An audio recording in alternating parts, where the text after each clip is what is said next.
In this tutorial, you'll be learning how to use the Zoom audio recorder with a lavalier microphone for recording a simple one-person interview. Before beginning, you should have your Zoom recorder, headphones, lavalier microphone with accessories, and XLR audio cable. You can power the Zoom recorder with the AC adapter or with batteries.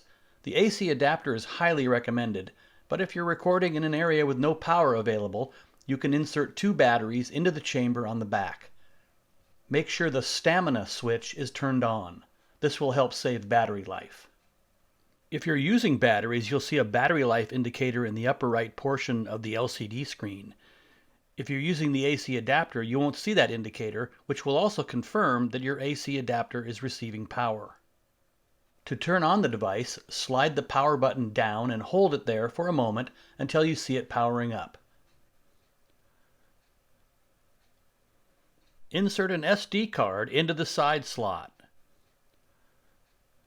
The screen will say, "Now loading," while the device recognizes and validates the SD card. There are 2 options for recording: the onboard microphones on top of the device, or plugging in an external microphone to one of the 2 inputs on the bottom of the device. You will be using an external microphone, so press the number 1 or 2 button to select that input. Plug the headphones into the headphone input plug on the side of the device. The XLR cable has a male and female end. Plug the male end into the left input or channel 1 of the device. It's a 3-pin connector that only goes in one way. You can use either input, but for this tutorial we're using channel 1. The female end of the cable plugs into the lavalier microphone power box.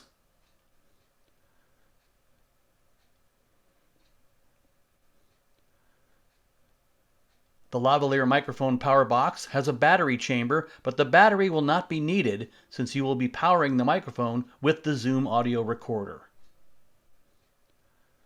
Make sure the lavalier microphone power box is turned on. Connect the lavalier to the box. That cable also has 3 pins and goes in only one way. There's a notch in the plug input that matches a node on the head of the cable.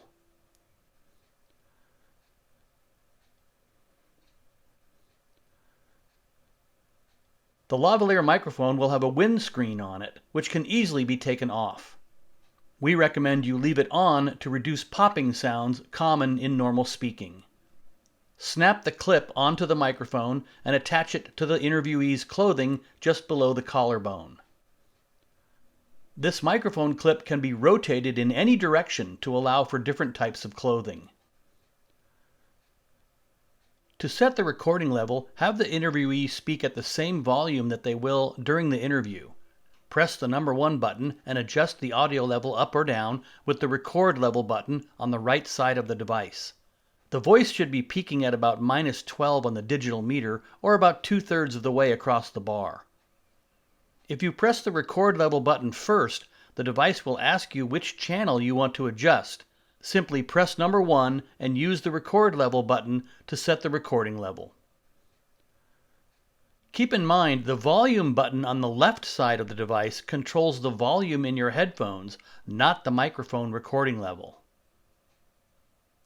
When you are ready to record, press the red record button 1 time. The pause symbol will flash in the LCD screen, and the red record button will also flash.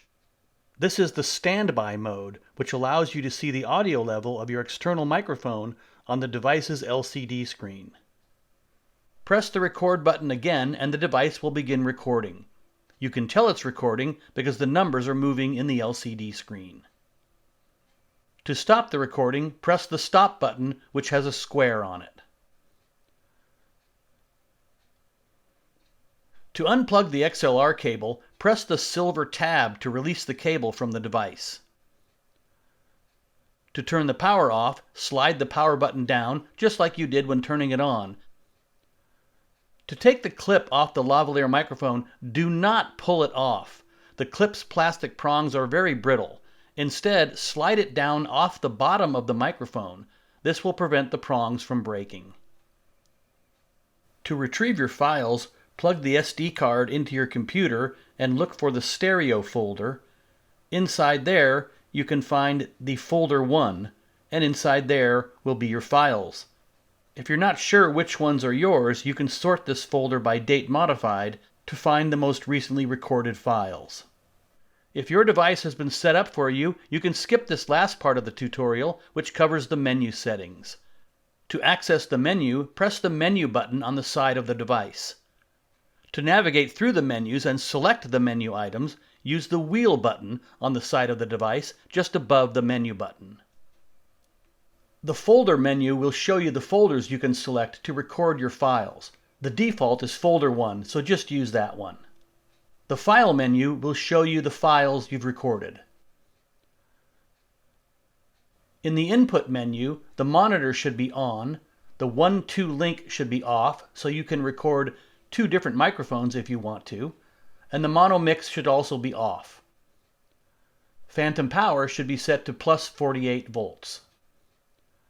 The plug-in needs to be on so you can power the device with the AC adapter. In the record menu, the record format is set at 44.1 kHz at 16 bits, and we're recording WAV or WAV files. Auto record and pre-record should both be off. The file name is set to date, so it will add the date to the file names. Nothing for you to do in the tool or play mode, but in system, this is where you can set the date and time in case it has drifted off. In the SD card menu, you can format the SD card in case you're having difficulty recording with it. In the mode menu, you can see we have selected stereo as our mode.